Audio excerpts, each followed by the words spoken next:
বলেন। আমার বয়স যখন 2 বছর তখন আমার বাবা মারা যায়। তো বাবা মারা যাওয়ার আগেই আমার মার থেকে শুনছি। আমার বাবা যখন মারা যায় তখন আমার বোঝার বয়স হয় নাই, আচ্ছা আমার মার থেকে শোনা কথা। তো আমার দাদার অনেক সম্পদ ছিল, আচ্ছা। তো অনেক সম্পদ ছিল। আমরা আবার সৈয়দ বংশের মানুষ। তো আমার বাবা কি ভালো বংশের ছেলে হয়ে উনি মানুষের কাজকর্মতে যাইতো না, কোনো কিছু করতে চাইতো না। আপনার বাবা? বাবা, হ্যাঁ। আচ্ছা। আর কেউ কিছু করতে বললেও বলতো যে না, আমি ভালো বংশের ছেলে, আমি কেন মানুষের গুলামি করব, কেন ভালো মানুষের কাজ করব আমি। ওকে। তো আমার দাদা যেগুলা রেখে গেছিল এগুলা আমার বাবা বিক্রি করে, ওনার প্রয়োজনে ক্ষেত বিক্রি করে, মানে সব বিক্রি করে করে খাওয়া যেটাকে জি বলে। জি জি। তার মানে যেহেতু কিছু করে না, তো জীবন যাপন করতে গেলে তো কিছু করতেই হবে। বাড়ি আছে, বাড়ি বিক্রি করে। তো আমার মার বিয়ের হওয়ার আগ থেকেই উনি শুরু করছিল এগুলা বেচা করা, বিক্রি করা। আমার মা তেমন একটা কিছু পায় নাই, কিন্তু এত সম্পদ ছিল আমার বাবা নিজেও জানতো না কোথায় কি পড়ে আছে। তো আমার মা যতটুক পাইছে আবার বাবা মনে করতো শেষ হয়ে গেছে সম্পদ, কিন্তু মানুষ, অন্য মানুষ পাশের যে ইয়া আছে, মালিক আছে, ওনারা কাগজপত্র ঠিক করার জন্য যাইতো আমাদের জেলায়, গিয়ে দেখতো আমার বাবার নামে বাড়ি আছে, ওই যে এখানে আছে সেখানে নাম আসে, আমার বাবাকে বলতো যে তোমার নামে তো ওই বাড়িটা এখনো আছে। তো আমার আব্বা আবার কাগজপত্র ঠিক করে ওগুলা বের করে আবার বিক্রি করে ফেলতো। এমনকি ভাইয়া এত প্রচুর সম্পদ ছিল। আমার দাদা যখন বেঁচে ছিল, নাপিত বাসায় এসে ওনাদেরকে শেভ করে দিত, চুল কেটে দিত। এত সম্পদের মালিক ছিলেন। জি, মানে এটা আসলে গ্রামাঞ্চলে আভিজাত্য বোঝানো হয়, জি জি। যেটা এখন আমাদের ঢাকা শহরে অনেকেই বাসায় গিয়ে সার্ভিসটা নেন, বাট ওই সময় গ্রামাঞ্চলে কিন্তু এটা আভিজাত্য, যেটা অনেকেই বুঝবেন না। হ্যাঁ, তারপরে ভাইয়া। তো এগুলো আমার এই দাদা ওনাদের নামে করে দেয় নাই, এমনিই দিছে আর কি, ওনারা বুক করে খাইছে। তো এটা আমার দাদার নামে যেহেতু রয়ে গেছে, আমার বাবা আবার পাইছে। আচ্ছা। তো আমার বাবা পাইছে যে ওইটাও আবার বিক্রি করে ফেলছে। আর একটা ক্ষেত এমন জায়গা আছে, এটা আমার কাজিন হয়, উনি এটা ওনার আন্ডারে নিয়ে গেছে, উনি বুক করে। তো আবার আরেক লোক আসি বলতেছে এই ক্ষেত তো তোমার রয়ে গেছে, ওরা দখলে নিয়ে গেছে। তো তুমি এক কাজ করো, ওরা যেহেতু চাষ করে ফেলছে, তুমি এগুলার উপর দিয়ে যে ধান যে ভিতরে থাকে না, এগুলারে কি বলে আমাদের এলাকাতে চুষা বলে, তো ওগুলা ছিটাই দাও। তাইলে ধান যখন ইয়া করবো, পাকবে, তখন আপনি কেটে নিয়ে আসিও, দখল করার জন্য আর কি। তো এগুলো আমার বাবাই নিয়ে আসছে কেটে। এগুলা নিয়ে ঝামেলা হয়েছে, কিন্তু আমার বিচারশালীর যখন বসছে আমার বাবাকে এই কেটটা দেওয়া হয়। তো এগুলা বলতে গেলে তো অনেক কথা, আমি এগুলা এখন সমাপ্ত দিচ্ছি আমার বাবার এখান থেকে। তো আবার কি করছে, অবশিষ্ট বাকি যেটুকু ছিল, আমার দাদু আর আমার ফুফু, আমার এক ফুফুই ছিল, আমার বাবা ছিল, ওনাদের ভাই বোন আর কেউ ছিল না, এক ভাই এক বোন ছিল। তো আমার দাদুকে আমার ফুফু করলো, মাথা ধুলাই করলো যে করো, কত সব বিক্রি করে ফেলতেছে, এক কাজ করো, তুমিও যেটা পাবা তোমার বাগেরটা, আর আমার বাগের অংশ যেটা আছে আমরা বিক্রি করে ফেলি, আর আমার যে এক্সট্রা বাড়ি আছে ওইটাতে তোমরা চলে আসো। তো আমার পুকুর বাড়িতে আমার বাবা সহ আমার মাকে নিয়ে যায়। তো নিয়ে যাওয়ার পর আমার মাকে উনি ওনার মনের মতনই করে কাজকর্ম করায়। তার মানে আমার বাবা যেহেতু বেকার, ও বড় বোনে যা বলে তাই করে।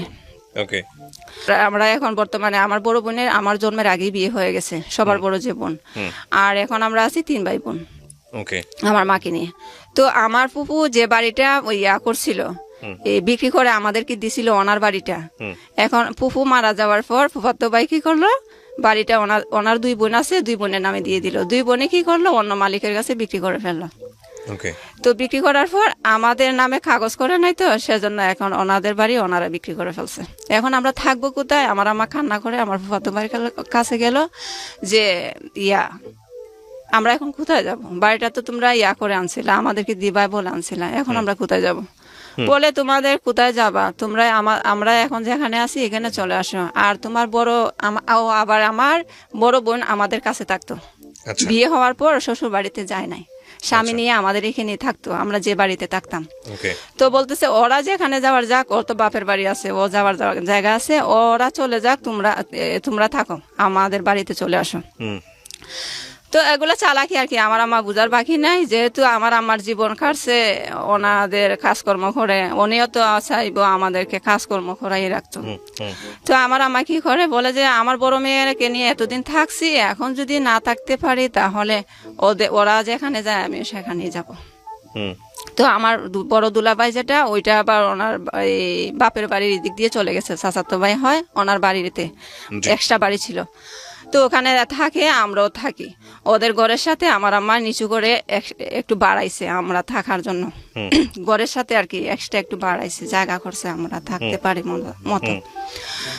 তো থাকার পর খানে গেছে, কত বছর গেছে আমি শিওর না। তারপর আমার বড় আপুর পাশের আরেকটা আছে, ফ্যামিলি মেম্বার আছে, ওনারা 2 ভাই বিদেশে থাকতো। তো বড় ভাই রয়ে গেছে বিদেশে, আর উনি ধরা পড়ে চলে আসছে বাংলাদেশে। তো আসি আবার ওই আমার বোন তখন ইয়াতে পড়ে, প্রাইমারি স্কুলে পড়ে। তো প্রাইমারি স্কুলে পড়াকালীন আমার বোনকে আমার পছন্দ হয়েছে বা বিয়ে করবে আমার মার কাছে বলে উনি। তো উনি বলার পর ওনারা আবার ভালোই আছে। আমার বড় দুলাভাই আছে না, ওনারা একটু তার মানে ক্ষমতা যেটাকে বলে আর কি, জোর খাটাইয়ে চলে। আর ওনারা হয়েছে, ওনার বাবা ইয়া ছিল, এই হুজুর ছিল। তো ওনারা ইয়ার থেকে, আমার বড় দুলাভাই থেকে একটু বেটার আছে। আচ্ছা। তো আমার বড় দুলাভাইকে আমার মা যখন বলে, আমার বড় দুলাভাই তো একদম পায়ার হয়ে গেছে, কি আমার হুকুম ছাড়া তুমি রাজি হয়ে গেছে এখানে বিয়ে দিবা, কখনো হবে না। আমার বড় দুলাভাই বলতেছে ওনার ইচ্ছে, ওনার ছোট একটা ভাই ছিল বিয়ের বাকি। তো আমার বোন যেটা মেজুটা, আমার বড় যেটা ওইটাকে ওনার ছোট ভাইকে দিয়ে বিয়ে করাবে, ওনার উদ্দেশ্য ছিল এটা। আর ভাইয়া আমার বড় দুলাভাইটাই এমন অবস্থা আমাদেরকে রাখতো, তার মানে উনি যেটা বলবে সেটাই হবে। এখন আমার মা এটা মানে না। তো আমার মা কি করছে, এখানে থেকে তো পারবে না, যেহেতু ওনার দায়িত্বে আমরা আছি, ওনার বাড়িতে, ওনার ইয়াতে। এখন আমার মা কি করলো, এই আমাদের আত্মীয় বাড়িতে চলে গেল আবার। আচ্ছা। অন্য আরেকটা আত্মীয়র বাড়িতে চলে গেছে। হঠাৎ গিয়ে বলতেছে চলে আসছি গো তোমার ছেলের বাড়িতে। তো উনি, আমার ভাবিটা হেসে হেসে বলতেছে, বলে চলে আসছো তো ভালোই হয়েছে, থাকো। তো ওনাদের একটা বাংলা ঘর যেটাকে বলে, ওখানে আমরা থাকি। থাকার পর কিছুদিন পর আমার আম্মু কি করে, ওই যে লোক বলছিল আমার বোনকে বিয়ে করবে, ওনাকে সহ, ওনার বন্ধুও ছিল, ওনাকে সহ নিয়ে গেছে ওই কিশোরগঞ্জ, আমাদের আত্মীয় আছে। তো আমাদের ওখানে ভাবছে ওনারা তো অনেক কিছু জানে, ওনারা শিক্ষিত, এরপরে রাজনীতিবিদ। তো ভাবছে ওখানে গেলে ওকে ভালোভাবে বিয়ে দিতে পারবো, যেহেতু আমার দুলাভাই এখানে মানতেছে না। ওখানে আমার বোনকে নিয়ে, আমার বোনকে ওনার সাথে আমার বোনকে বিয়ে দিয়ে দেয়। তো আমার মাই তো গার্জিয়ানটা আছে, তাই না? তো আমার বড় দুলাভাই কোথা থেকে খবর শুনে ওনার একটা বন্ধু, ডাকাত বন্ধু একটা সাথে নিয়ে আমার গেছে, বলে যে ওনাদেরকে, আমাদের রিলেটিভ যারা আছে ওনাদেরকে বলতেছে ওকে শুদ্ধ আমার মার কথা বলতেছে, ওরা 2 জনকে, ছেলে এবং ওই আমার মাকে বের করে দেওয়ার জন্য ওদের বাড়ি থেকে, ওনাদের বাড়ি থেকে।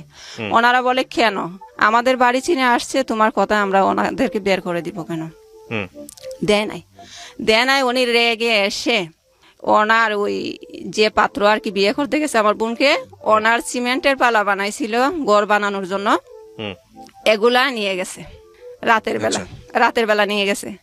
আর আমার আম্মা, আমরা যখন ওই যেখানে ছিলাম, ওনাদের ঘর থেকে আমাদের যা ছিল, আমাদের চাল, তারপরে হলুদ, মায় মশলা, খেতাবালির যা ছিল আর কি, সব তার মানে লুট যেটাকে বলে এরকম করে নিয়ে গেছে, চিনিয়ে নিয়ে গেছে সবকিছু।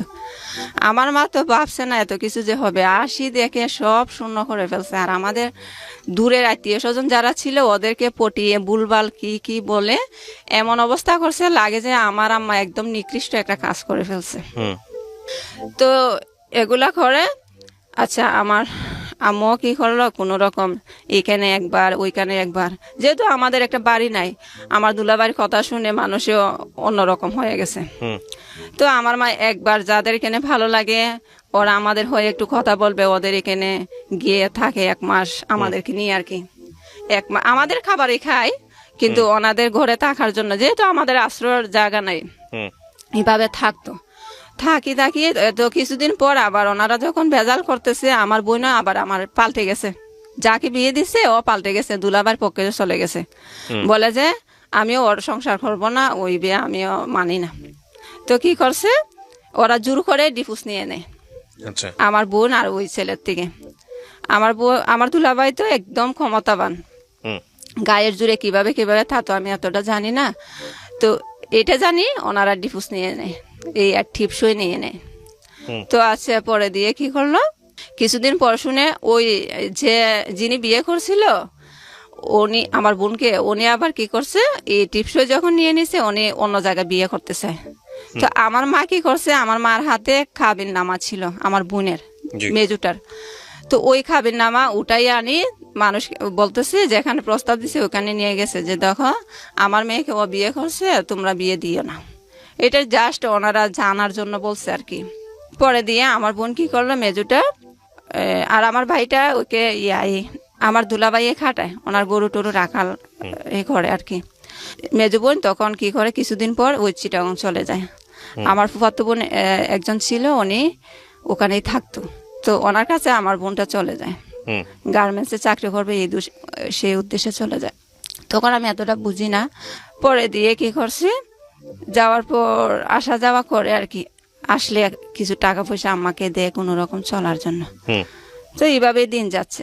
তো আমারও তো স্কুলে ভর্তি হওয়ার বয়স হয়েছে, তখন মানুষে আমার মাকে বলতেছে ও তো বড় হয়েছে, ওকে স্কুলে দেওয়ার বয়স হয়েছে, স্কুলে ভর্তি করাও না কেন।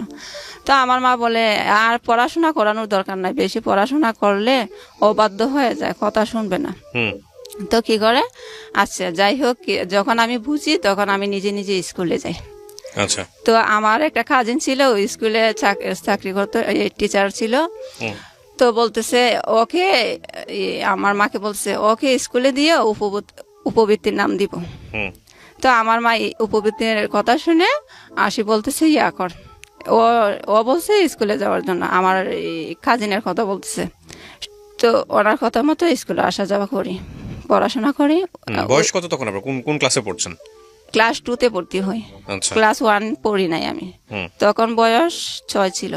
হুম তো পড়াশোনা করতেছি, 2 থেকে পরীক্ষা দিয়ে যখন 3-তে উঠি, তখন আবার 3 ফাইনাল পরীক্ষা দেওয়ার পর আমার টিচার বলল যে তুমি তো পড়াশোনা ভালোই পারো, তোমার ক্লাস 4-এ পড়ার দরকার নাই, তোমাকে 5-এ দিয়ে দিই, আচ্ছা। তুমি ইয়া করবা, ওই বৃত্তি দিবা, তো বৃত্তি পাইলে তুমি টাকা পয়সাও পাবা, এরকম বলতেছে। তো আমি কান্না করি, না স্যার, সবাই আমার সাথে যারা ওরা 4 ক্লাস পড়বে আর আমি পড়বো না কেন? হুম তো বলতেছে তোমারও ভালো হবে, তোমাকে প্রয়োজনে 2 বছর 5-এ রাখবো, তবুও তুমি ইয়া করো, স্কিপ করো, হুম 4 আর দরকার নেই। তো আচ্ছা, ওনাদের যেরকম কথা সেরকমই ওনারা আমাকে 5-এর বই দেয়, আমি 5 পর্যন্ত পড়ি ওই স্কুল থেকে। হুম বৃত্তি পাই নাই, বৃত্তির নাম দিয়েছিল, পরীক্ষা দিয়ে আসছিলাম। জি। পরে এভাবে চলতেছিল। তো আমার আম্মাকে বলি, আম্মা আমার না ভালো লাগে পড়তে, আমি ইয়াতে আমাকে হাই স্কুলে ভর্তি করাবা? আমার আম্মা কিছু বলে নাই, হুম কিছু বলে নাই। পরে দে যখন দরকার হয়েছে তখন কি মনে করছে কি জানি, বলে আচ্ছা ভর্তি হয়েছি।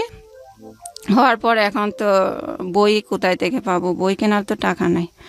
তো পাশের বাড়ির একজন থেকে পুরাতন বই আর কি, পুরাতন বই, উনি বলে আমাকে কিছু টাকা দিলেই হবে, আমার বই নিয়ে যা। আচ্ছা। তো ওনার বই নিয়ে আসে, আমি এই বই দিয়ে পড়াশোনা করি। পড়াশোনা করে ক্লাস 7-এ উঠি। তখন আবার ওই আমার ভাই তো তেমন একটা কাজকর্ম করে না, শুরুতেই বলছিলাম। এই তো আমার ভাই যেহেতু কাজ করে না, আমার আম্মা অন্য মানুষ থেকে হাওলার টাকা আনে, হুম গ্রামের বাড়িতে সুদের বিনিময়ে যে টাকা দেয় আর কি।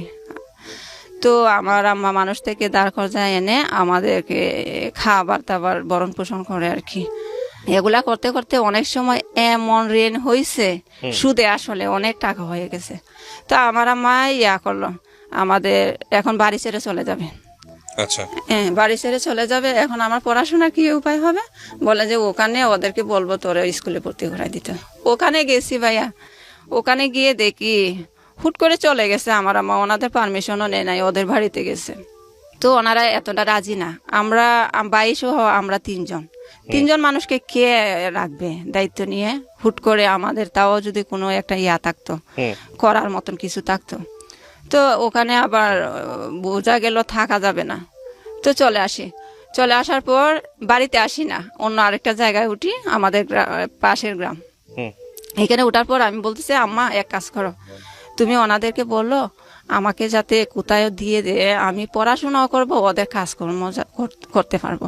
হুম পড়াশোনার পাশাপাশি ওদের কাজ করলে তাইলে তো ওদেরও লাভ হইলো, আর আমিও পড়াশোনাটা করতে পারবো। হুম তো আমার আম্মা বলতেছে পারবে তুই কাজ করতে? আমি বলি, হ্যাঁ পারবো। তো উনি আবার আমার কথা মতো আমাকে নিয়ে ওনাদের বাড়িতে যায়। বাড়িতে যাওয়ার পর আমার আম্মা বলে যে আমাদের তো কিছু দাঁড় কর্জা আছে, তো ওর তো পড়াশোনা করে, এখন আপনারা যদি কিছু ওর পড়াশোনার দায়িত্ব নেন তো আপনাদের কাজে একটু সাহায্য করবে আর কি। হুম ওরই টিচার ছিল, হাই স্কুলের টিচার ছিল। তো বলে ভালো কথা, আমি তোমাদেরকে টাকাও বেশি ছিল না, 10,000-এর মতো ছিল। হুম তো বলে 10,000 টাকা দিব আর ওকে নিয়ে যাব, আর ওর ফাইনাল পরীক্ষাটা দিয়ে দাও। এই 7-এর ফাইনাল পরীক্ষার সময় ছিল তখন, বার্ষিক পরীক্ষা আর কি। তো বার্ষিক পরীক্ষার জন্য বলে যে ওকে আবার বাড়িতে নিয়ে যাও, বার্ষিক পরীক্ষা শেষ হইলে টাকাও নিয়ে যাবো, আমি আর ওকে 8-এ ভর্তি করাই দিব। হুম পরে দিয়ে ভালো কথা আসছি, আসার পর পরীক্ষা দিয়ে গেছি ওনাদের বাড়িতে। আবার যাওয়ার পর ওনাকে কে মন্ত্র দিছে টাকা দেওয়ার দরকার নাই, কি না কি জানি না কি বুঝছে, পরে দিয়ে উনি টাকা দেন। বলেন যে না তখন তো বলছিলাম, এখন দিতে পারবো না। হুম তো টাকা যেহেতু দেয় না, তো এখন আর কি করব। পরে দিয়ে অন্য জায়গায় ওনার পিলকানা ঢাকায় থাকে। উনি আমাদের দূরের আত্মীয়, কাজ হয়, চাচাতো বোনই হয়, ওনার কাছে আনে। তো ওনার বাবা বলছিল, ওনার বাবা আবার ডাক্তার, উনি বলছিল আমার মেয়ের কাছে গেলে ওর বাচ্চা কাচ্চাটা দেখলো, আর ওদের এখানে স্কুল আছে, ভিতরে স্কুল আছে, হুম পিলখানা ভিতরে স্কুল আছে, ওকে ভর্তি করাই দিলে ও পড়াশোনা করলো, যেহেতু আমরা নিজের মানুষ, গরিব হয়েছে তো কি হয়েছে। তো ওখানে আমাকে পাঠাই দেওয়ার পর ভাইয়া উনি তো ওনার মতো বলছে, আসলে ওনার মেয়েটা অন্যরকম। উনি শুধু আমাকে কাজ পারি আর না পারি এই একটার পর আরেকটা কাজ দিয়ে রাখে, পড়াশোনার কোনো খবর নাই। হুম এরকম করতে করতে কোন ক্লাসে পড়তেন তখন আপনি? বয়স কিরকম ছিল? ক্লাস 7-এর পরীক্ষা দিয়ে আসছে। মানে আপনাকে বেসিক্যালি বাসায় নিয়েছে কাজের জন্য? হ্যাঁ, কিন্তু ওনার বাবা এই কথাটা বলে নাই, ওনার বাবা বলছিল পড়াশোনা করাবে। হ্যাঁ, তো উনি আমাকে পড়াশোনার না মনে নাই, এগুলার কোনো চিন্তা ভাবনা ওনার মাথায় নাই। আমি তখন আপনাদের পরিবার চলে কিভাবে? মানে আপনাদের পরিবারে টাকা পয়সা দেয় কে? বড় ভাই ছিল ওই সময়টাতে? হ্যাঁ, আমার বড় ভাই, আমার কিছু করতো ওই সময়টাতে বড় ভাই? হ্যাঁ, আমার দুলাভাইয়ের কথা সেজন্যই আমি বলছিলাম, আমার দুলাভাইয়ের হাত করে আমার বাইকেও নিয়ে গেছে। পয়সা করে দিত পরিবার? না না না, দিত না। তাহলে আপনারা কি খেয়ে বাঁচতেন? খাওয়ার জন্য আমার মা দাঁড় খরচা করছে। এখন দাঁড় খরচা করার জন্য, সুদ করার জন্য আমি একদিক দিয়ে চলে আসছি, আমার আম্মা একদিক দিয়ে। মানে আপনার মা একদিকে, আপনি একদিকে? একদিকে। এক বোনের তো বিয়ে হয়ে গেছে? হ্যাঁ, আপনি আর হচ্ছে বোন চিটাগং চলে গেছে, আর আমি বাসার উদ্দেশ্যে এখানে চলে আসছি।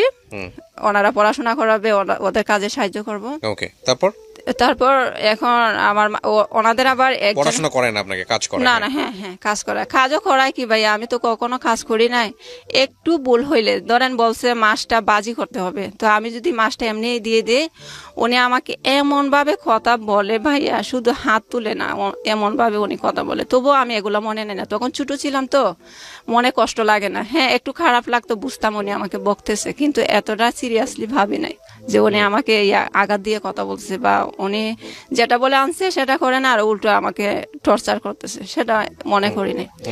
তো আমার আম্মা আবার ওনাদের রিলেটিভ আসছিল ওনার বাসায়, এসে দেখছে, আর উনিও মনে হয় বলছে আমি কাজকর্ম এতটা পারি না। তো আপনাকে পড়াশোনা করাইতো না, আপনাকে বেসিক্যালি কাজ করাইতো? ভাইয়া, তো ওনার একজন কাজিন আবার আসে, ওনার চাচাতো বোন হয়, যে আপুর কাছে আমি ছিলাম, ওই আপুর চাচাতো বোন বাড়ি থেকে আসে ওনার এখানে বেড়াতে। তো বেড়াতে এসে আমাকেও দেখে যায়, আর ওনাদের এখানে বেড়াইয়া যায়। তো আমার মা আবার বাড়িতে আসছে, ওই যে ঋণের জন্য চলে গেছিল না বাড়িতে, আমার আম্মা আবার আমার খবর নেওয়ার জন্য বাড়িতে যাতে মানুষে না দেখে লুকাইয়া আসছে ওনাদের বাড়িতে। আচ্ছা, আসি বলতেছে আমার মেয়েকে দেখে আসছো, মনিকে দেখছো? বলছে হ্যাঁ দেখে আসছি। তো কয় স্কুলে ভর্তি করাইছে? আর আমার আম্মার কাছে ভাইয়া আমি বলতাম না, আমার আম্মা ওনার ফোন দিয়ে ভালো মন্দ জিজ্ঞেস করতো, কিন্তু আমি বলতাম না স্কুলে যে ভর্তি করাই নাই। কেন বলতাম না? কারণ আমি কোথায় যাব বাড়িতে গিয়ে, আসলে তো যাওয়ার কোনো জায়গা নেই। জি, সেজন্য আমি বলতাম না। তো উনি বলতেছে কি ওকে দিয়ে তো কাজ করা, ওকে কাজের জন্য নিচে, স্কুলে কেন ভর্তি করাবে? আমার আম্মা শুনে ভাইয়া সাথে সাথে ওনাদের বাড়িতে গিয়ে স্ট্রোক করে ফেলছে। স্ট্রোক করার পর ডাক্তার দেখায়। ডাক্তার দেখায়? হ্যাঁ, আচ্ছা। তারপরে ওনারা আবার ফোন দিছে ওদের ফোন থেকে, বলে যে ওর মা তো অসুস্থ হয়ে গেছে, কালকের ভিতরে ওকে পাঠাইতে হবে। হ্যাঁ বিকাল সন্ধ্যা 8টার সময় ফোন দিয়ে বলতেছে যে ওকে কালকে পাঠাইতে হবে, ওর মা স্ট্রোক করছে।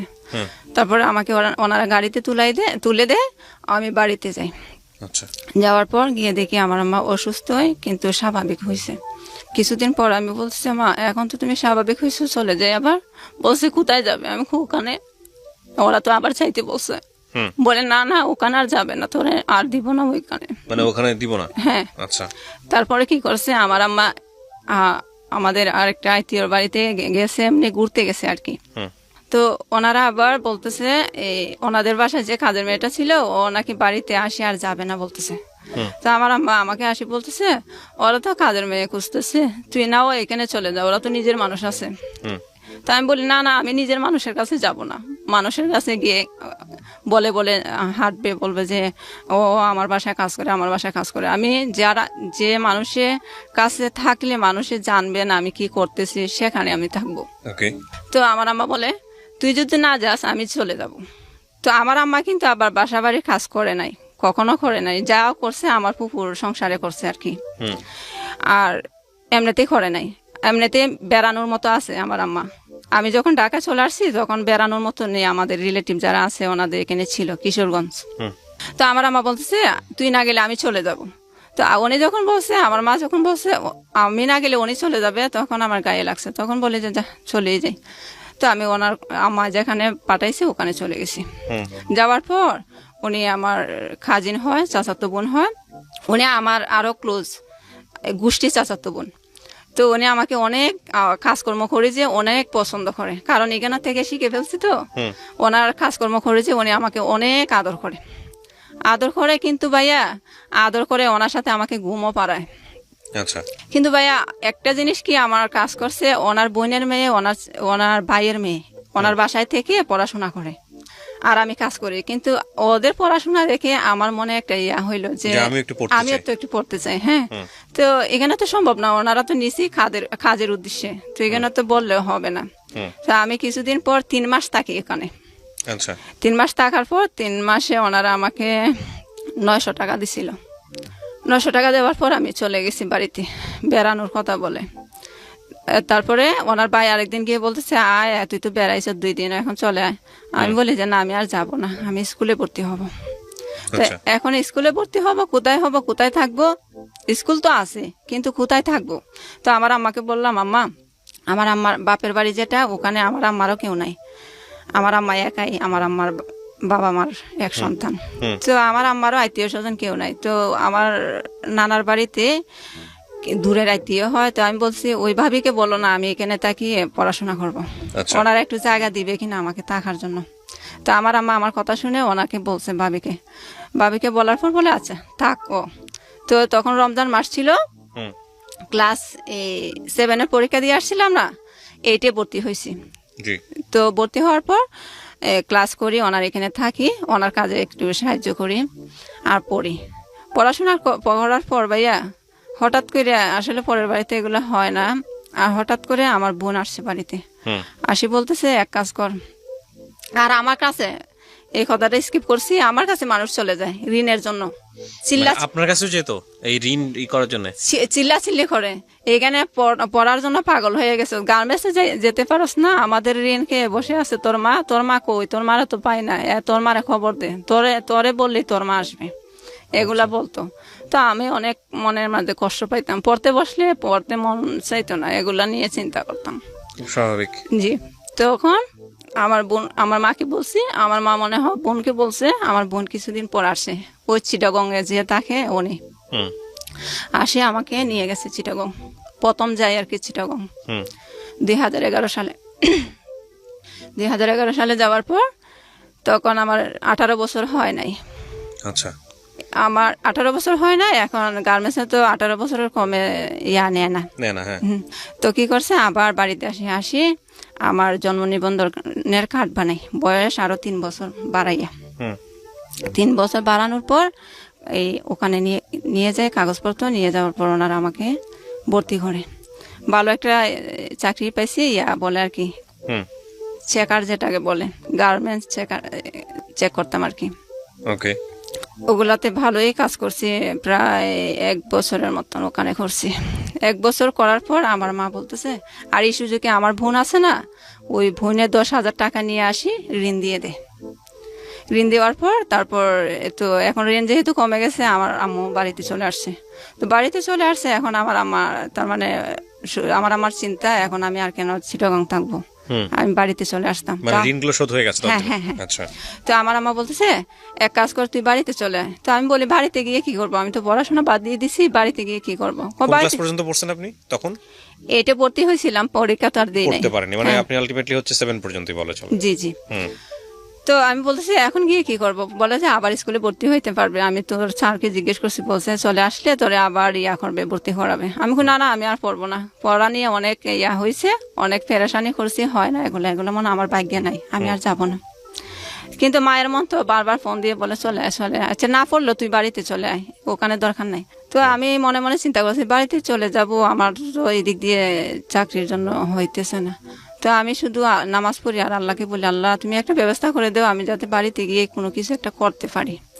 আল্লাহর কি করে দাও, আমি আল্লাহর কি হুকুম, আমি বাড়িতে আসছি। একটা মেয়ে আমাদের বাড়িতে আসছে বেড়াইতে, ও আমাকে চেনে। ও যখন 8-এ পড়তো, আমি ক্লাস 7-এ পড়তাম। তো আমার বসে বলে, তুই পড়াশোনা বাদ দিয়ে দিস? আমি কই, হ্যাঁ বাদ দিয়ে দিছি। কই, এখন চাইলে তো তুই উন্মুক্ততে ভর্তি হইতে পারস। তো আমি বলি, এটা কোন জায়গায়? তো ওর নাম বলছে, কই এখানে গেলে পারবে। তো ওর কথা মতো আমাকে নিয়ে আমি উন্মুক্ততে ভর্তি হওয়ার উদ্দেশ্যে যাই। ওখানে যাওয়ার পর তো ওনারা বলছে, আচ্ছা ঠিক আছে, উন্মুক্ততে ভর্তি হইতে পারবে।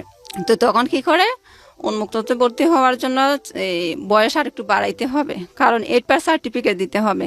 তো 8 পাস সার্টিফিকেট দিলে, আমি তো 8 পাস করি নাই থেকে বোর্ড থেকে, আর আমার তো বোর্ডের সার্টিফিকেট দেখাইতে গেলে হবে সৃজনশীল হওয়ার পর হয়েছে আমার হিসাবে। তো ওনারা আবার বয়স বাড়াইয়া আমাকে 8 পাস একটা সার্টিফিকেট দিয়ে দেয়। 1994 সাল করে আর কি, আমার বয়স 1994 সাল করে। তারপরে ওখানে ভর্তি হই। আমি ভর্তি হওয়ার পর এসএসসি পাস করি ওখান থেকে। আর এর ফাঁকে দিয়ে উন্মুক্ত তো ভাইয়া এতটা ক্লাস করতে হয় না, তো আমি আবার করতাম, গার্মেন্টসে চলে যেতাম। গিয়ে 3 মাস 4 মাস করে করে আবার বাড়িতে আসতাম। আসি যতদিন বাড়িতে থাকতাম, ক্লাস করতাম, আবার চলে যেতাম। তো এইভাবে আর কি 2 বছর অতিক্রম করি। এসএসসি পাস সার্টিফিকেট একটা পাই, ওইটা দিয়ে আবার গার্মেন্টসে ঢুকার পর হঠাৎ করে আবার মাথায় ধরলো যে আমি তো এসএসসি পাস করছি, কাউকে জিজ্ঞেস করে দেখি আমি জেনারেল কলেজে ভর্তি হইতে পারবো কিনা। তো একজন বললো, হ্যাঁ হইতে পারবে। তো আমি আবার বাড়িতে চলে আসি আমি একটা মহিলা কলেজে ভর্তি হই। এই ভর্তি হওয়ার পর ইয়ার চেঞ্জ পরীক্ষা দিয়ে আবার গার্মেন্টসে চলে যাই। গার্মেন্টসে চলে যাওয়ার পর একবারে একটানা নভেম্বর মাসে আসি বাড়িতে। এখন প্রায় ফাইনাল পরীক্ষার কাছাকাছি এই সময় চলে আসছে। তো এখন স্যার বলতেছে, তুমি এতদিন, আমাদের এই কলেজের নিয়ম আছে, তুমি যে এতদিন অ্যাবসেন্ট করছো, আমাদের কলেজে নিয়মিত ক্লাস করা তোমাদের সবাইকে বলে দিছি, নিয়মিত ক্লাস করবা। তো তুমি যে এত মাস আসো না, এখন কি পড়ছো আর কি পরীক্ষা দিবা? তো আমি বলি যে স্যার হ্যাঁ আমি পারবো স্যার, আমাকে দেন। না না, স্যারে দিবেন আমাকে। বলে তুমি 1 বছর পারলে এখানেই থাকো, তোমাকে আমি পরীক্ষা দিতে দিব না। অনেক করলাম স্যারকে, অনেক অনুরোধ করলাম, স্যার দিবে না দিবে না দিবে না। তারপরে আর কি করব, প্রিন্সিপাল স্যার যখন না করছে, আর কেউ তো কিছু বলবে না। আবার কি করলাম, গার্মেন্টসে চলে গেলাম। গার্মেন্টসে চলে যাওয়ার পর আবার কাজ করলাম। কাজ করার পর এই যে আমার গরম লাগে, মাথায় স্কার্ফ পরে থাকি, গরমের দিনে আমার ভালো লাগে না, ধৈর্য হয়ে যায়। তারপরে আবার চিন্তা করলাম, এখন কি করব, গার্মেন্টস যদি গরমের জন্য না করতে পারি, তাইলে আমার কি করার, আমি বাড়িতেই কি করব, আর কাজ না করলে তো আমার হবেও না। আর একদিন মুখ টুক বড় উন্না দিয়ে বেঁধে আমার বোন আবার দেখাইছিল, চিটাগং একটা কুলসি আবাসিক এলাকা আছে, ওখানে সব শিল্পপতিরা থাকে। আমার বোন একদিন আমাকে ওই রাস্তা দিয়ে নিয়েছিল আর বলছিল, এলাকাটা দেখে আসলে মনে হয়েছিল যে এখানে বড় লোক থাকে। তো আমি কি করলাম, ওই বোনে দেখাইছিল যে আমি ওখানে চলে যাই, গিয়ে কাজের মানুষ যাচ্ছে যে ওদেরকে ফলো করি। খাকে বললে ওরা আমার কথা বুঝবে বা আমার কথা বিশ্বাস করে একটা কাজ বের করে দিবে। সাহস করে হুট করে যে কেউ কেউ বলতেছিও না, আবার বলতে হচ্ছে এরকম। তো একটা আপুকে বললাম, আপু আমাকে একটা বাসা খুঁজে দিবেন। উনি আমার চেহারার দিকে তাকাই বলে, তখন আর একটু বয়স কম ছিল তো, আর এতটা ছিলাম না, এতটা টেনশনে ছিলাম না। তো উনি আমার চেহারার দিকে তাকাই বলে, তুমি বাসায় কাজ করবা? আমি কই হ্যাঁ করব। ও সত্যি বলতেছে বাসায় কাজ করবা? আমি কই হ্যাঁ করবো। তো আপু, তো উনি কি করছে, আমাকে উনি উনি ওনার বাসায় চলে যায়, আর যে বাসায় আমি কাজ করব একটা মানুষ খুঁজছে, ওই দারোয়ানের কাছে আমাকে দিয়ে দেয়। বলে যে ও বাসায় কাজ করবে, নিয়ে নাও, মেয়েটা ভালো আছে। তো উনিও ওনার কথা মতো আর আমাকে দেখে মনে করছে মনে হয় ভালোই, নিয়ে গেছে। নিয়ে যাওয়ার পর ওনারা জিজ্ঞেস করছে আর কোথায় কাজ করছো? আমি বলি যে না। তো বলে বাসার কাজ করতে পারবা? আমি বলি যে হ্যাঁ, আমার একটু একটু একটু জানা আছে, অনেক আগে একবার করছিলাম, ওই যে ওই আপুর বাসাতে করেছিলাম সেটা আর কি। তো বলছি, তারপরে ওনারা হ্যাঁ আমাকে গড় মোছা আর কাপড় ধোয়ার কাজ দিচ্ছে। আচ্ছা। করি, ওনারা খুব পছন্দ করে আমার পরিষ্কার করে কাজ। হয়তো একটু স্লো করি কাজগুলা, কিন্তু অনেক পরিষ্কার করে করি, তো উনি আমাকে অনেক পছন্দ করে। তো পছন্দ করার পর আমাকে অনেক পছন্দ করার পর ওনার হাজবেন্ড যখন আসে, ওনার হাজবেন্ডের সামনে আমাকে বুঝায় আমি কোনো কাজকর্ম এতটা পারি না, জানি না কেন বুঝায়। তারপরে করে কথাও রেগে রেগে কথা বলে। এমনিতে আমাকে এত সুন্দর ব্যবহার করে, কিন্তু ওনার হাজবেন্ডের সামনে আমাকে রেগে রেগে কথা বলে। তো আমি তো আর এগুলো জানি না। পরে আরেকটা কাজের বুয়া ছিল, রান্না বাড়ার কাজে সাহায্য করতো। উনি আমাকে একদিন বলতেছে, উনি কিছু বললে তুই কথা বলিস না। আমি কেন? ওনার হাজবেন্ড ওনাকে এমনি মস্কারি করে বলছিল সিলেটের মেয়েগুলা ভালো, আরেকটা বিয়ে করবে সিলেটে। এর তো তখন আমি বুঝতে পারছি এর জন্য মনে হয় উনি মনে একটু আনিছে, সেজন্য। তো পরে দিয়ে উনি আমাকে আরেকদিন বলতেছে কর, তোর বুটের কাগজপত্র আছে না? আমি কই হ্যাঁ আছে। বুটের দিস আমাকে 1 কপি কাগজ দিস। তো আমি বলি খালামা আপনি তো প্রথমে বলেন না, এখন লাগবে? হ্যাঁ লাগবে, তুই ঈদের সময় যাবে না, তখন নিয়ে আসবে। আমি বলি আচ্ছা। তারপরে ঈদের সময় ওনাদের দেশের বাড়িতে কুরবান দেয়, তখন কুরবানির ঈদ ছিল। ওনারা দেশের বাড়িতে চলে গেছে, আর আমি আমার যেখানে থাকতাম গার্মেন্টসে চাকরি করার সময় যেখানে থাকতাম ওখানে আমি চলে আসছি। আসার পর মনে মনে বলি বাসায় কাজ করব আর বুটের কাগজ দিব না, ওই রকম করবো না বলছি। আর একটা ম্যাডামের কাছে যাই, তো উনি বলছে তোমার যখন লেখাপড়া আছে, আমার কাপড়ের দোকান আছে, এখানে তুমি থাকতে পারবা, তুমি আস্তে আস্তে শিখে ফেলবা। আমি বলছি আচ্ছা। এখন ওখানেও কিছুদিন থাকার পর ওনার কাজের মেয়ে বুট উঠে নাই, বুট উঠাইতে বাড়িতে গেছে। এখন দেখা যায় সেম কাহিনী, উনি আমাকে দিয়ে কাজ শুরু করাইছে। উনি আর ওই নাম নেয় নাই, উনি যে আমাকে দিবে এই কাপড়ের দোকানে কাজ শিখাবে, ওইটা করে নাই। মেয়েটা যতদিন আসে না আমাকে দিয়ে কাজই করাইতেছে। এত কাজ ভাইয়া। তারপরে আমি চলে আসছি, আর আমাকে তো কাজের কথা বলে নেয় নাই। তো আমি চলে আসছি। চলে আসার পর আর সুযোগে ওনার শাশুড়ি ওনার বাসায় গেছিল বেড়াইতে। উনি আমাকে দেখে বলে যে ও চিটাঙ্গের মানুষ, তো বলছে তুমি করতে পারো না, এই গার্মেন্টসে চাকরি করতে পারো না? আমি বলে হ্যাঁ নানু, গার্মেন্টসে কাজ করতাম, এখন করব না। তো এখন বললে আচ্ছা তুমি এক কাজ করো, আমার নাম্বারটা তোমাকে দিয়ে যায়, আমার বউকে শোনাইও না। ওনার ছেলের বউকে না শোনাইতে বলছে, আমার ছেলের বউকে শোনাইও না, আমার নাম্বারটা তুমি গোপনে রাখো। তো রাখলাম। রাখার পর আরেকদিন ওনাকে আমি ফোন দিছি, বলি নানু আমি বলছি, আমি মনি বলছি। বলে ও ভালো আছো নি? আমি কই হ্যাঁ। কত তুমি আমার বাসায় আসতে পারবা, আমি তোমাকে ঠিকানা দিলে? আমি কই হ্যাঁ আসতে পারবো। উনি ঠিকানা দিছে, ওনার বাসায় গেছি আমি। ওনার বাসায় যাওয়ার পর উনি আমাকে অনেক আদর করছে, বলে যে তুমি যদি ইচ্ছে করো গার্মেন্টসে চাকরি করতে, আমার এখানে থেকে করতে পারবা, আর থেকে করতে পারবা। এখন ওনার মেজো ছেলের বউ গেছে বেড়াইতে, উনি আমাকে কি করছে শুনছে, ওনার বড় ছেলের বউর কাছে আমি ছিলাম। এখন উনি আমাকে ভয় দেখানো শুরু করছে, বলে আমার শাশুড়ির কথা এখানে আসছো, তোমাকে মানুষে গুম করে ফেলবে। তুমি তুমি তো হঠাৎ করে গ্রামের বাড়ি থেকে শহরে আসছো, এগুলো বুঝবা না, তোমাকে মানুষ কোন সুযোগে গুম করে ফেলবে। তুমি চলে যাও, তোমার যেখান থেকে যে বাসা থেকে আসছো এখানে চলে যাও, আমার শাশুড়ির কথা মতো তুমি এখানে থাইকো না। আর শাশুড়ির যেভাবে বুঝবে ওইভাবে বুঝাইছে ওনার মেজো ছেলের বউ। তো নানু বলতেছে তোমাকে এক কাজ করি, উনি বুঝতে পারছে ওনার ছেলের বোঝে চালাকি করতেছে, তো উনি আমাকে বলে তুমি এক কাজ করো, আমার বড় ছেলের বউ যখন শুনতে পারবে তখন আমার প্রতি রাগ করবে, বলবে যে আমি ষড়যন্ত্র করে তোমাকে নিয়ে আসছি। তুমি বরং এক কাজ করো, আমার ছেলে 2 বিয়ে করছে, তো তুমি বড়টার কাছে ছিলা, এখন ছোট বোর কাছে তোমাকে পাঠাবো। আমি জানতাম না উনি ওই মামা যে 2 বিয়ে করছে। তো তো বলে যে ওখানে তুমি চলে যাও। আমি বলে আচ্ছা, গিয়ে কয়দিন থাকো, তারপরে যদি তুমি চাকরি করো আমার এখানে আসতে পারবা, আর এখন আপাতত থাকো। তো মনে মনে বলে আছে যাই হোক একটা জায়গা তো পাইছি, আমার এক রাত থাকার জায়গা নাই, এখন আমি যেহেতু একটা কয়েকদিন থাকতে পারবো, আচ্ছা যাই।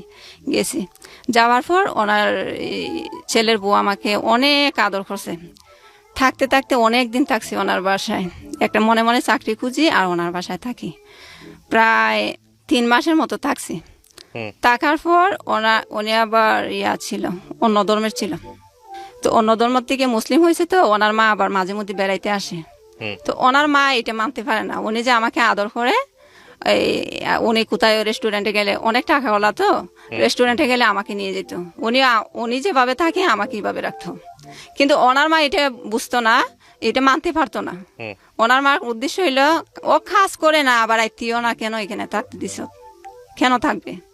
আর ওনার কথা হয়েছে আমার বাসায় তো এমনও কত মানুষে খায়, আমি 3 জন কাজের মানুষ রাখছি, ও একজনে খেলে কি, উনি আমাকে এজন্য রাখে। আমি ওনার জন্য অনেক দোয়া করি, উনি আমাকে আশ্রয় দিছে, যে এমন ভাবে দিছে, অনেক সম্মানের সাথে দিছে। তো কিছুদিন পর একটা চাকরি পাই আমি।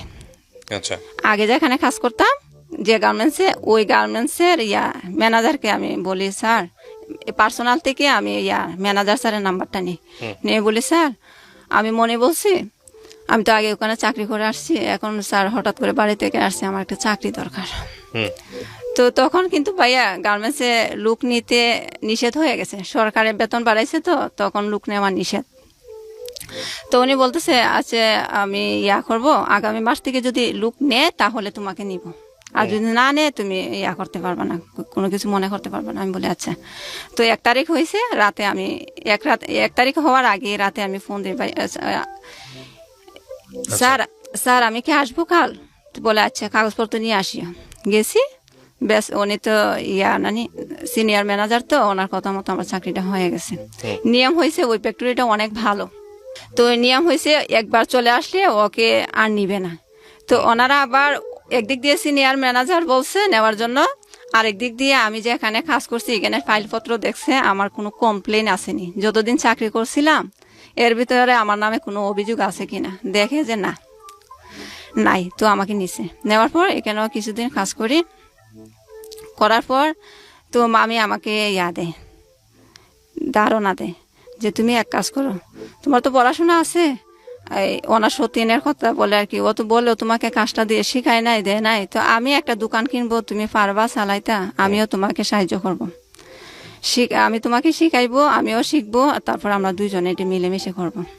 তো আমি মনে মনে বলি তাইলে তো আমার জন্য ভালোই হয়। তো আমি বললাম হ্যাঁ মামি যদি হয় তো দেখেন। তো এগুলা করলো, তখন আমার মাথায় ওনার কথা শুনে একটা ধারণা চলে আসলো যে আমি ওনাকে আবার কথাটা বললাম যে মামি আমি যদি টেইলার্সের কাজ শিখে করি, আপনার কাপড়ের দোকানও দেখলাম, আবার আমি টেইলার্সের কাজ জানি, নিজে সেলাই করলাম, ডিজাইন করে এগুলা বিক্রি করলে তো আরো ভালো হবে। তো উনি বললেন হ্যাঁ করতে পারো। তো ওনার এখানে থেকে চাকরি প্রায় 1 বছরের মতো করছি ভাইয়া। ওনার এখানে এতদিন থাকি নাই, আমি আলাদা বাসা নিছি পরে দিয়ে চাকরি পাওয়ার পর আমি কথাটা ভুলে গেছি। চাকরি পাওয়ার পর ওনার এখান থেকে চলে গেছিলাম, কারণ চাকরি ছিল না দেখে ওনার কাছে ছিলাম, কিন্তু ওনারা বড় লোক মানুষ, এটা সম্ভব না আসা যাওয়া করা প্রতিদিন। আমার বিবেকে বাধা দিছে, উনি বলে নাই যেতে, আমি নিজে থেকে অন্য জায়গায় বাসা নিয়ে চলে গেছি। চলে যাওয়ার পর প্রায় 1 বছরের মতো করছি। আর এর ভিতরে আমার আম্মা ফোন দিয়ে বলে করছে, আমি আমার ভাইকে তখন আমার ভাইয়ের বিয়ের কথাটা তো বলি না, আমার ভাই আবার বিয়ে করছে এই সুযোগে, এর আগেই বিয়ে করছে। তো বিয়ে করার কিছুদিন পরে আমি চলে যাই আর কি চিটাগং, আগের কথাটা পিছনে বলতেছে আবার। তো আমার ভাই বিয়ে করার পর আমি তখন বাড়িতে ছিলাম না, আমার ভাই হঠাৎ করে ফোন দিয়ে বলে আমার তো বিয়ে ঠিক হয়েছে, তুই বাড়িতে চলে আস। তাই আমি বলি কোন দিন বিয়ে? কালকে হবে, গায়ে হলো, তার পরশুদিন বিয়ে। আমি অবাক হয়ে গেছি, কি ভাইয়ের বিয়ে ঠিক করলো, আমাকে বললো না, এখন বলে বিয়েতে যাওয়ার জন্য। আচ্ছা যাই হোক চলে আসলাম বলছে যখন।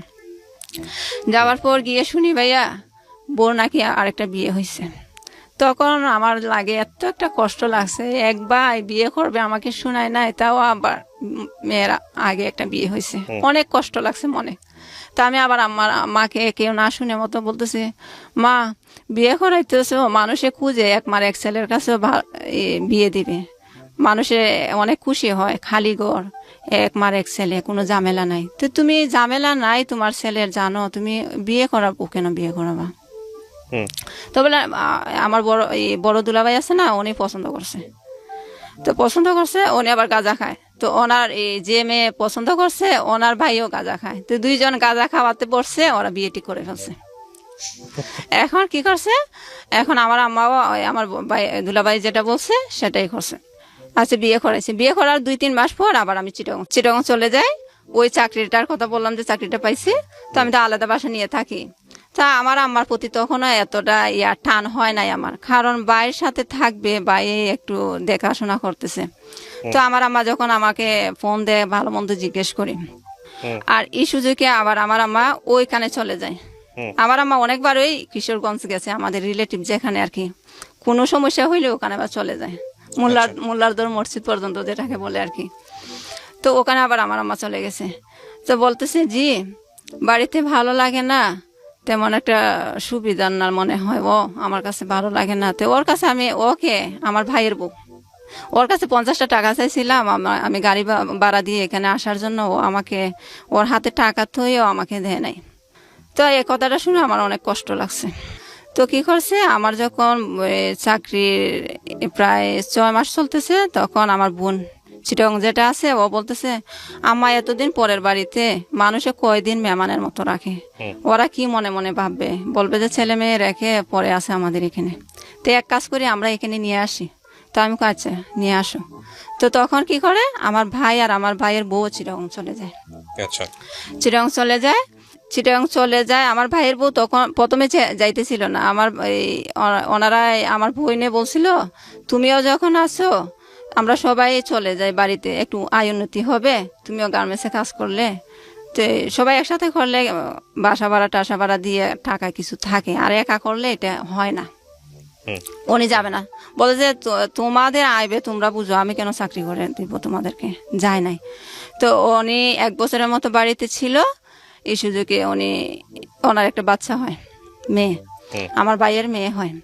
তো ভাইয়ের মেয়ে হওয়ার পর ওই আমার আম্মুকে যখন নিয়ে গেলাম চিটাগং, তো 15 দিন হয়েছে আমার ভাইয়ের মেয়ের, ওরা আবার করতেছে, বারবার ফোন দিচ্ছে আমার বোনকে, মেজু বোনকে, বলতেছে আমাদের এখানে তো জায়গা নাই, ওনার বাপের বাড়িতে গেছে, আমার আম্মা যেহেতু বাড়িতে নাই কে দেখাশোনা করবে, ওনার বাপের বাড়িতে গেছিল, বলে যে আমরা তো এতদিন রাখতে পারবো না, আমাদের ঘরে জায়গা নাই, তোমাদের ভাইয়ের বউ আর তোমাদের ভাইয়ের মেয়েকে তোমরা নিয়ে যাও, যেখানে তোমরা থাকো ওখানে ওদেরকে নিয়ে যাও। আচ্ছা, পরে দিয়ে কি করলো, আমার মা আমার বোন ওরা গিয়ে আনলো, আমার আম্মা আবার গেল আর কি ওদেরকে আনার জন্য। এখন ভাইয়া আমার ভাইও গেছে, কারণ যেহেতু একটা ছোট বাচ্চা আনতে পারবে না মহিলা মানুষ, তো আমার ভাইও গেছে। আমার ভাইকে আমার ভাবির ভাইয়ের বউ বলতেছে আমার আম্মার সামনে, আমার বোনের সামনে আমার ভাইকে বলতেছে, শুনো কাজকর্ম যা করবা ওর কাছে এনে দিবা, ও আইবে সব বুঝবে, আর তুমি কাজ যা করো সব টাকা ওর কাছে এনে দিবা। তো এখন আমার আম্মা আমার বোনের শুনছে কথাগুলো। তো আমার আম্মা আবার বলতেছে, দেখছো আমাদেরকে সামনে রেখেই বলে ওনার ননদের কাছে এনে দেওয়ার জন্য, তো আমরাও তো এখানে আছি, ওকে বললে আড়ালে বলতো, আমাদের সামনে কেন বলছে। আচ্ছা, এগুলো আমার আম্মা বেশি মনে নেয় নাই পর ওখানে গেছে, ওদেরকে নিয়ে আবার আমার আম্মা ওখানে গেছে, গিয়ে অনেক দিনই থাকছি। লকডাউনের আগে গেছিল, তারপরে লকডাউন হয়, আমি তখনও চাকরি করি গার্মেন্টসে। তো আমি যে বাসায় থাকতাম ওই বাসা থেকে আমার আম্মা বলে এখানে চলে আয়, আমি ওদেরকে 2000 টাকা বাসা ভাড়া দিতাম, আর আমারটা আমি পাক করে খাইতাম। তো আমার আম্মা বলতেছে ওইখানে একজন এক এক জায়গায় থাকার দরকার নাই, তুইও আমাদের কাছে চলে আয়। আমার ভাইয়ে বাসা ভাড়া নিছে, যেহেতু আমার ভাইয়ের বউও থাকবে, আমার মাও গেছে, তো বাসা নিছে। তো বলে ও একা মানুষ, রুজি করবে যেগুলো, এগুলো তো বাসা বাড়ি চলে যাবে, তো তুই যদি তুইও কিছু দিলে ও দিল, খাওয়া বাসা ভাড়া এগুলো চলবে। তো আমি আমার মার কথা মতো চলে গেছি। আবার আমার বোন যেটা আছে, মেজো বোন, ও আবার বান্ধবীর কাছেই থাকে, শুরু থেকে এখন পর্যন্ত বান্ধবীর কাছেই থাকে। তো আমরা আর কি ভাই আর আমি একসাথে থাকি, আম্মা সহ। হুম। তারপর এগুলা করতে করতে লকডাউনের সময় গার্মেন্টস বন্ধ দিছিল। তখন আবার মামি বলল তোমার তো চাকরি মামি আবার জানতো না আমি যে গার্মেন্টসে চাকরি করি। মামি জানতো আমি একটা এই এগুলা কি বলে ডায়াগনস্টিক সেন্টারে একটা চাকরি পাইছি, এরকম মনে করতো। আমিও বুঝাই নাই গার্মেন্টসে চাকরি করি যে। তো কি করছে, ওই মামি বললো তোমার তো চাকরি এখন বন্ধ, তুমি চলে আসো আমাদের এখানে, আমার খালি বাসা থাকতে ভালো লাগে না। তো গেছি, মামি অনেক আদর করে। তারপর কিছুদিন থাকার পর রোজা শুরু হয়ে গেছে। তো রোজা শুরু হওয়ার পর কিছুদিন পর আবার শুনি, ফোন দিছি যে চাকরি কোন দিন খুলবে, ফ্যাক্টরি কোন দিন খুলবে। ওনারা বলে যে 2 তারিখে, আগামী মাসের 2 তারিখ থেকে গার্মেন্টস খুলবে। তো আমি আবার অ্যাবসেন্ট করি না, যেহেতু আমি চাকরি করি, কেন অ্যাবসেন্ট করবো। আমি আবার চলে আসি। চলে আসাতে মামি বলে এখন তো সব কিছুই বন্ধ, তাইলে তুমি চলে যাচ্ছ কেন, থাকো না, তোমাকে এখানে কি হয়েছে, তুমি থাকলে তো আমার ভালো লাগে। আমি বলি না মামি, চলে যাই, ওখানে আমার অনেকদিন তো থাকছি, ওখানে চলে যাই। তো চলে আসছি। আমি চাকরি করি, রোজার মাসে চাকরি করি। লকডাউন, সব কিছু বন্ধ, ঘুরাই যাইতে হয় ফ্যাক্টরিতে, তাও গেছি। যাওয়ার পর এভাবে চাকরি করি। হঠাৎ করে দেখি ভাইয়া আমার আম্মা ওই বাসায় বন্দি অবস্থায় থাকতে থাকতে একদম ওনার শরীর দুর্বল হয়ে গেছে, চলাফেরা করতে কষ্ট হয়, সিঁড়ি বাইয়ে উঠে যে উনি একদম নিঃশ্বাস ফেলতে পারে না। তো ওনাকে আবার আমি অ্যাবসেন্ট করে ডাক্তারের কাছে নিয়ে যাই, চিটাং মেডিকেল নেওয়ার পর আমার মাকে এক জায়গায় দাঁড় করাইলাম, উনি সিরিয়ালে দাঁড়াইতে পারবে না আমার মা। তো আমি বললাম আম্মা তুমি করো, চেয়ারে বসে থাকো, আমি সিরিয়ালে দাঁড়াই, তোমার সিরিয়াল যখন আসবে তখন তুমি দাঁড়াবা। তো আমার মাকে চেয়ারে বসাই রাখছি। হঠাৎ করে একজন ইশারা করতেছে, আমি পিছনে তাকাই দেখি আমার মা একদম বমি টমি করে শেষ, নিচে পড়ে গেছে। তারপরে আবার চলে গেলাম, গিয়ে আমার আম্মাকে নিলাম, হসপিটাল থেকে বের হওয়ার পরে পানি দৌড়াইয়া গিয়ে আবার এই দোকান থেকে পানি কিনে আনলাম, আইনে ওনাকে পরিষ্কার করে পানি খাওয়াইলাম। মাস্ক একদম ভরাই ফেলছে। তারপর আমার মাস্কটা ওনার মুখে দেই, আর আমি আবার আমার উন্না দিয়ে মুখ করে ফেলি। তারপরে আবার ডাক্তার, আমি কই আম্মা এখন না আমার বাসায় নিয়ে চল, আমি ডাক্তার দেখাবো না। আমি বলতেছি তুমি তো এখন তোমার সিরিয়াল চলে আসছে, কষ্টটা যখন করছো একটু কাজে লাগুক। এখন জোর করেই নিয়ে গেলাম ডাক্তারের কাছে। তো উনি আবার এই পরীক্ষা দেয় ডাক্তারে। তো আবার বাড়িতে চলে আসছি, যেহেতু আমার খারাপ লাগতেছে, পরীক্ষা ওই দিন করি নাই, বাসায় চলে আসছি। এরপরে আম্মা বলে না আমি আর জীবনও ডাক্তারের কাছে যাব না, আমি মরে গেলেও ডাক্তারের কাছে যাব না। এরপরে এখন ভাইয়া ডাক্তারের কাছে তো যাই না, আমার ভাই আছে, বোন আছে, ওরাও ডাক্তারের কাছে আমাকে কোনো দিন বলে নাই নিয়ে যাবে। আমি চাকরি করে সময় পাই না, অ্যাবসেন্ট করে নিয়ে গেছি। ওনারা ইচ্ছে করলে কিন্তু প্রতিদিনই নিয়ে যেতে পারতাম, কারণ ভাইয়ে ছুটা কাজ করে, উনি কিন্তু গার্মেন্টসের কাজ করে না, রাজমিস্ত্রির কাজ। আর বোনে চাকরি করে না, এমনি মনে চাইলে একবার করে, তারপর ভালো লাগে না চাকরি ছেড়ে দেয়। তো উনি এক হিসাবে অবসরই আছে, কিন্তু এমনি আসবে, আড্ডা মারবে, কথা টথা বলে চলে যাবে বান্ধবীর বাসায়। কিন্তু একদিনও বলে নাই যে আমার শরীরটা যখন দুর্বল আমাকে ডাক্তার দেখায়। উনি কিন্তু আমার থেকে অনেক বেশি জানে, উনি অনেক দিন ধরে চিটাগাং থাকে, কিন্তু কোথায়ও উনি চেষ্টা করে নাই। পরে দেখে আস্তে আস্তে আম্মা একবারে দুর্বল হয়ে যাচ্ছে, আর আমার চেহারা অন্যরকম হয়ে গেছে। তো আমি বললাম আম্মা করো, আমার ভাইয়া আবার ঘর বানিয়েছিল ঋণ করে, একটা টিনের ঘর বানিয়েছিল। আমার মেজো বোন যেটা, এটা এই পাক দিয়ে একবার চলে গেছিল বিদেশে, আমাদের কাউকে বলে নাই, আমার মাকেও বলে নাই। বিদেশ গিয়ে বলতেছে ফোন করে, আম্মা আমি তো বিদেশে চলে আসছি। তখন একদম আমার মা একটু কষ্টই পাইছে, কারণ বিদেশে গেছে, আমাকে বলবে না, এখন গিয়ে বলতেছে গেছে। আচ্ছা যাই হোক, ওনার মনের মতো গেছে। তো আমার বড় বোনে আবার সবার বড় যেটা, ওটার আবার হয়, পাথর হয়, পেটে পাথর হয়। তো চিকিৎসা করবে, অনেক টাকা লাগে। তো আমার বোনে তখন 50,000 টাকা দেয়, যেটা বিদেশে গেছে, তখন বিদেশ থেকে 50,000 টাকা দেয়। তো 50,000 টাকার বিনিময়ে বলছে বাড়ি দেবে, আমাদের তো বাড়ি নাই, ওনার কাছে বাড়ি বিক্রি করবে।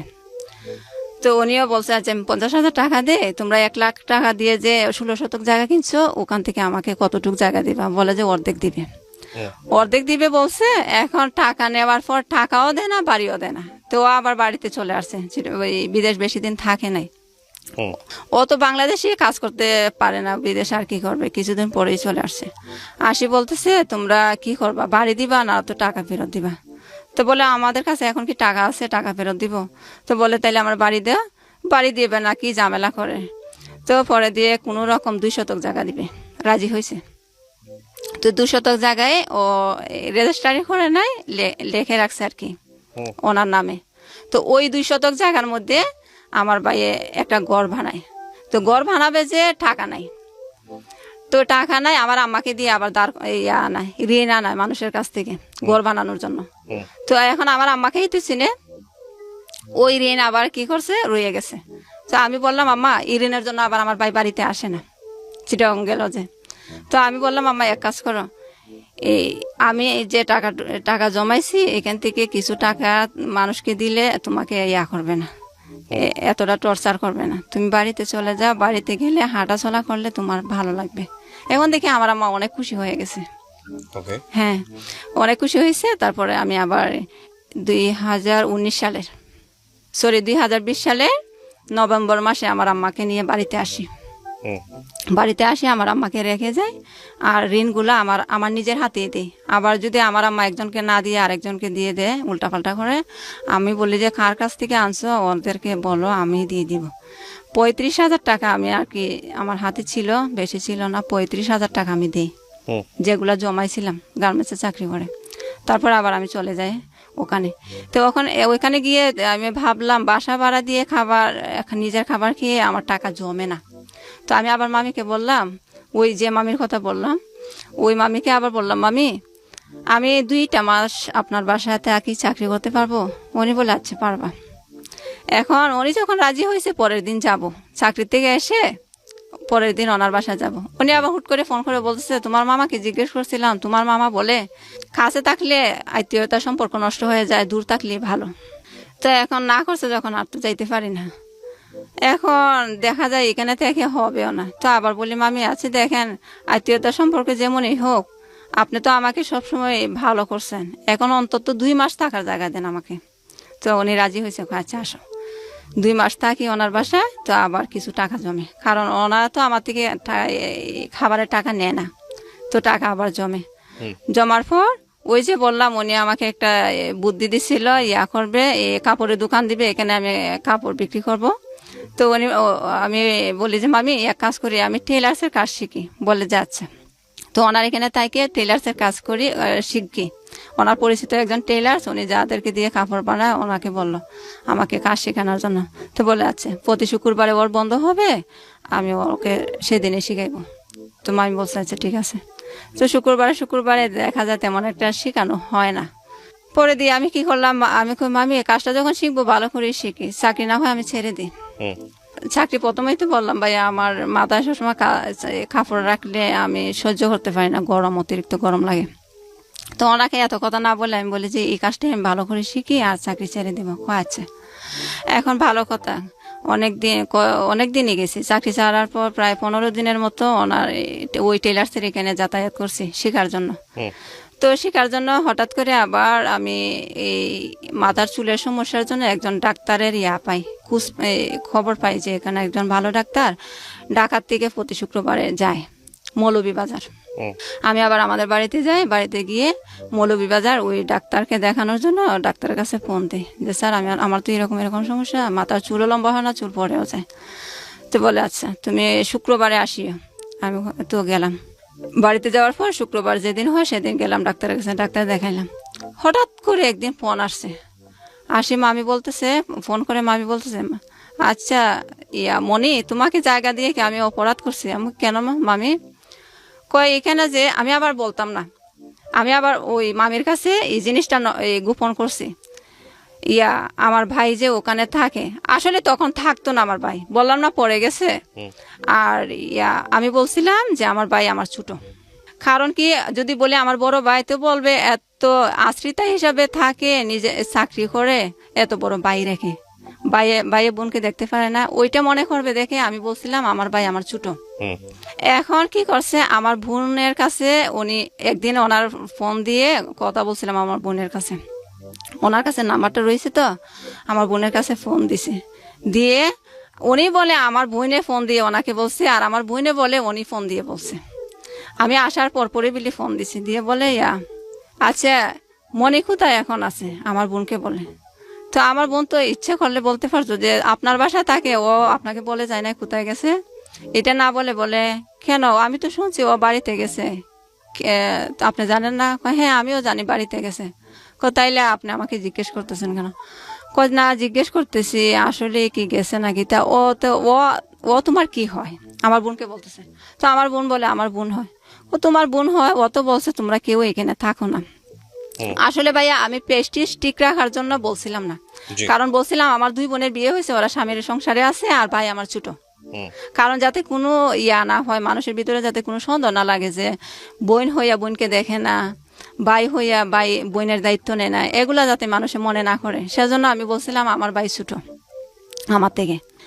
তো এগুলা যখন আমার মামি শুনছে, আমার ভাইও ওখানে থাকে, আমার বোনও ওখানে থাকে, ভাইয়ে বিয়ে করছে, ভাইয়ের একটা মেয়ে আছে, এগুলা শুনে মামিও কি জানি হুট করে এত বিশ্বাস করলো, এত সম্মান করলো, হুট করে মামি উল্টে গেল, পাল্টে কেমন জানি রং পাল্টে ফেললো। এখন আমাকে বলতেছে তোমাকে কি অপরাধ করলাম, তুমি আমার কাছে বলো নাই, তোমার কাছে তো আমি সব কিছু বলছি, আমার শ্বশুর শাশুড়ি আমাকে কি করে না করে, তুমি কেন বলো নাই, তুমি কেন গোপন রাখছো? আমি বলি যে মামি এটা আমি গোপন রাখছি, আমি চাইছিলাম না এগুলা বলার জন্য। তো এখন যখন জেনেই ফেলছেন, এটা তো বেশি অপরাধ করি না আমার মনে হয়। আচ্ছা এখন কি করব? এখন কি করবা, আমাকে অনেকে অনেক কথা বলে যে মেয়েরা বিশ্বাস করে দিছো যদি চুরি করে কিছু নিয়ে যায়, অনেকে অনেক কথা আমাকে বলছে, বাবা তোমাকে তো আমি অনেক বিশ্বাস করছি, আসলেই তো মানুষের কথাই ঠিক, বিশ্বাস করাটাই তো আমার পাপ, এরকম বলতেছে। তো উনি যখন এরকম বলছে, ওনার এখানে তার যাইতে পারি না আমি, তো আমি বাড়িতে থেকে যাই।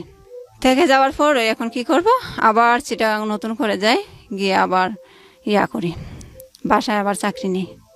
চাকরি নেওয়ার পর কিছুদিন করলাম, আমার আম্মা আবার অসুস্থ। কত সালের গল্প এটা আপনি যেখানে আছেন? এখন যেখানে আছি এটা 2021 সালের জানুয়ারির মাসে, মানে এই তো কয়েক মাস আগের গল্প। এই সময়ের মধ্যে আপনার কি বিয়ে দেওয়ার চেষ্টা হয়েছে পরিবার থেকে? না ভাইয়া, কখনো একবারও চেষ্টা করেনি? না। কোনো সম্বন্ধ আসেনি? জি না, সম্বন্ধ আসে না ভাইয়া, আমার মাথার চুলের সমস্যা দেয়, আমাদের গ্রামের সবাই জানে। আর আপনার এই যে বাবা মারা যাওয়ার পরে ঋণগ্রস্ত, বা আপনাদের আসলে পায়ের নিচে মাটি বলতে কিছু নেই, অর্থনৈতিক সমস্যা, এই বিষয়গুলো কি সবাই জানে? হ্যাঁ সবাই জানে। এই জন্যই কোনো প্রস্তাব আসে না? হ্যাঁ সম্ভবত এজন্যই আসে না, কিন্তু ভাইয়া গরিব ঘরের মেয়েদেরও তো বিয়ে হয়। এখন আমার সম্ভবত আমার যেটা মাথায় কাজ করে আর কি, আমার চুলের সমস্যার জন্য হয়তো বা কেউ আসে না। আচ্ছা, আমি একটা জিনিস আপনার কাছ থেকে জানতে চাই যে আপনার বয়স এখন কত বলছিলেন? এই তো 1994 সালে 28 চলে। 28 চলে। আপনার ভবিষ্যৎ কি চিন্তা, আপনি ফিউচার নিয়ে কি চিন্তা করেন? আমি যখন গল্পটা শুরু করি তার আগে আপনি স্টুডিওতে বসেছিলেন, আমি বাইরে থেকে আসলাম, এসে আমি স্টুডিওতে ঢুকলাম, দেখলাম আপনি স্টুডিওর এক কোনায় বসে একা একা কান্নাকাটি করতেছেন। কেন, মানে কি চিন্তা করেন আপনি ভবিষ্যৎটা নিয়ে? কান্নাটাই বা কেন? খান্নাটা ভাইয়া আমার তো মনে করেন উপর দিয়ে আপনারা যেরকম দেখতেছেন, ভিতরে আসলে কিছু নেই। কিছু নেই বলতে কি, আমার মাথার সমস্যার কারণে কোনো পাত্র আসে না বিয়ের জন্য, আবার আমার ফ্যামিলি থেকেও কেউ চেষ্টা করে না, আর ফ্যামিলি তো একরকম আমাকেই দিয়ে চলে। ফ্যামিলি বলতে আমার ভাই আলাদাই হয়ে গেছে এখন, মানে আপনাকে আমি বাসায় আমার কাজ মাকে করে নিয়ে থাকি। সাপোর্ট করতে হয়, মাকে সাপোর্ট করতে হ্যাঁ হয়। হ্যাঁ, তো মা অসুস্থ, মা এমন অসুস্থ ভাইয়া, মার চোখের সমস্যা, গলার মধ্যে টিউমার হয়েছে, তারপরে হাত ভেঙে গেছে। গল্পটা কেন বলতে চাইলেন আপনি আজকে রেডিওতে, এটা আমাকে একটু বলেন প্লিজ। আমার ভবিষ্যৎ নিয়ে কিছু আছে যে আমি মনে করি না, এটা আমার আশা নাই, কারণ আমার মাথায় চুল নাই, এখন পর্যন্ত বিয়ে হয় নাই। আমি যখন আমার আম্মার জন্য যেতে হয় বাড়িতে, আমার আম্মা অসুস্থ হয়, কিছুদিন পর পরে আমার বাড়িতে যেতে হয়।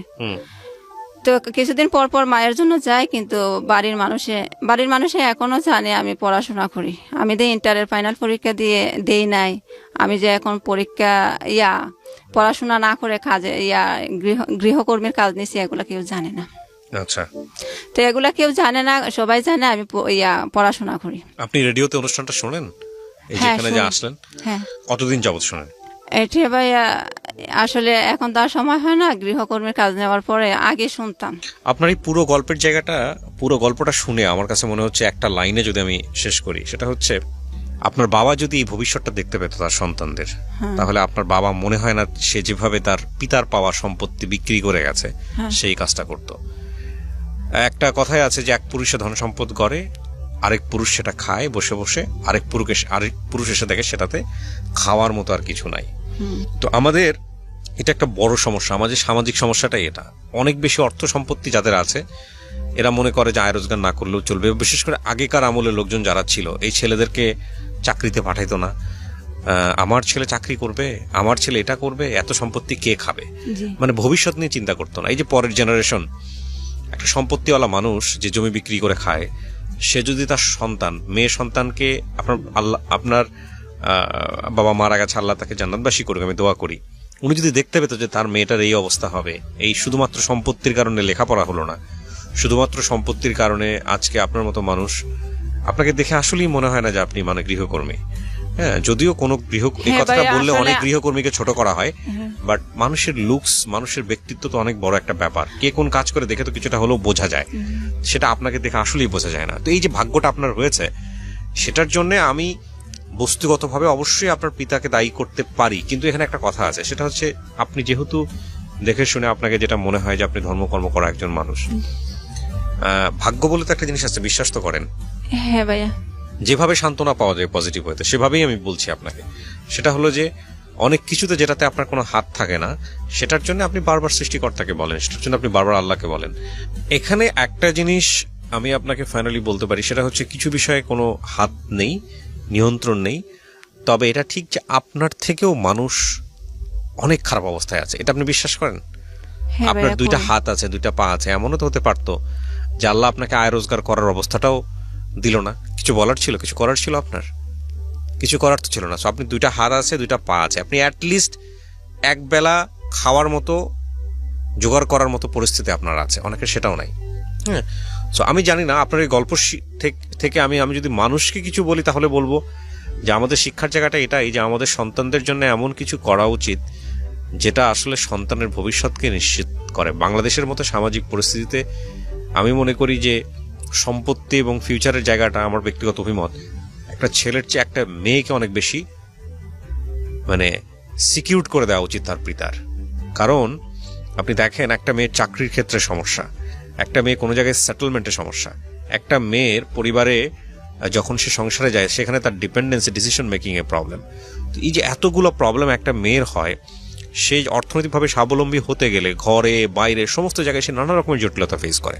সুতরাং তার যাতে এই জটিলতা ফেস করলেও তার যাতে পায়ের নিচে মাটি শক্ত থাকে, সেজন্য অবশ্যই তার ইকোনমিক ব্যাকবোনটা অনেক বেশি সাপোর্টিভ হইতে হয়। সেই জায়গা থেকে আমি মনে করি বাবা মাকে অবশ্যই একটা ছেলেকে মানুষ করার পেছনে যে পরিমাণ ইনভেস্ট করা উচিত, তার চেয়ে অনেক বেশি করা উচিত একটা মেয়ের পিছনে, এটা আমি মনে করি বাংলাদেশের সামাজিকতার প্রেক্ষাপটে যদি সে সাস্টেইন করতে চায়। হ্যাঁ, ছেলেরও প্রয়োজন আছে, কারণ ছেলের প্রয়োজনটাকে পরিবার এভাবে ভাবে যে মেয়েটাকে তো বিয়ে দিয়ে দিব, ছেলেটাই ভবিষ্যতে সংসার টানবে, সুতরাং ছেলের পিছনেই আমি ইনভেস্ট করি। এটা যেমন সত্য, সেটাই হয় আমাদের সমাজে। কিন্তু আমি মনে করি যে ছেলেকে আপনি যদি এরকম হয় যে মেয়েকে আপনি একটা ভালো স্কুলে দেবেন, ছেলেকে আপনাকে মানে দুজনকে আপনি দিতে পারছেন না, আপনাকে কম্প্রোমাইজ করতে হচ্ছে, তাহলে আমি মনে করি মেয়েটাকে দেন, ছেলের ক্ষেত্রে একটু কম্প্রোমাইজ করেন। এই কারণে করবেন, ছেলের তো দুটো হাত আছে, দুটো পা আছে, বাংলাদেশের সামাজিকতায় সে একটা না একটা কিছু করে বের হইতে পারবে। কিন্তু মেয়েটার ক্ষেত্রে কিন্তু পরিস্থিতি অনেক বেশি জটিল। আমি মনে করি এই সাপোর্টের জায়গাটা মেয়েদের ক্ষেত্রে পরিবার থেকে আগায় রাখা উচিত, এবং সম্পত্তির ক্ষেত্রে আমি সেটাই মনে করি। এটা আমার ব্যক্তিগত অভিমত, যদিও রিলিজিয়নের জায়গাটি বলেন বা রাষ্ট্রীয় আইনের জায়গাটি বলেন, এগুলোর সঙ্গে আমার এই ব্যক্তিগত অভিমত অনেক বেশি সাংঘর্ষিক হয়ে যেতে পারে।